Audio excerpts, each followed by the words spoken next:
Welcome back to my new channel Gopal গোর 94। তো এই চ্যানেলে কালকে আমি বলেছিলাম যে একটা ক্রিকেট খেলা দেওয়া হবে।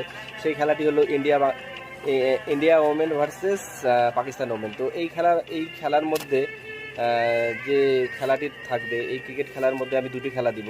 তার মধ্যে একটা হচ্ছে যে টোটাল স্কোর কত হবে, টোটাল স্কোর কত উইকেটের মধ্যে প্রথম ইনিংসের যে বলতে পারবে যে এত উইকেটে এত স্কোর হবে, এটা বলতে পারলে তাকে 500 টাকা ক্যাশ প্রাইজ দেওয়া হবে।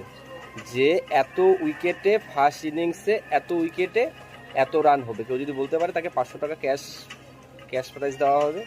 প্লাস আরেকটা খেলা হচ্ছে টোটাল স্কোরের লাস্টের অক্ষরটা কত হবে, সে লাস্টের শেষ 0 থেকে 10-9 মধ্যে যে 0 হবে না 1 হবে না 2 হবে না 3 হবে না 5 হবে না 7 হবে, এই 0 থেকে 9 মধ্যে যে বলতে পারবে যে কোন লাস্টের যে ওভারটা হবে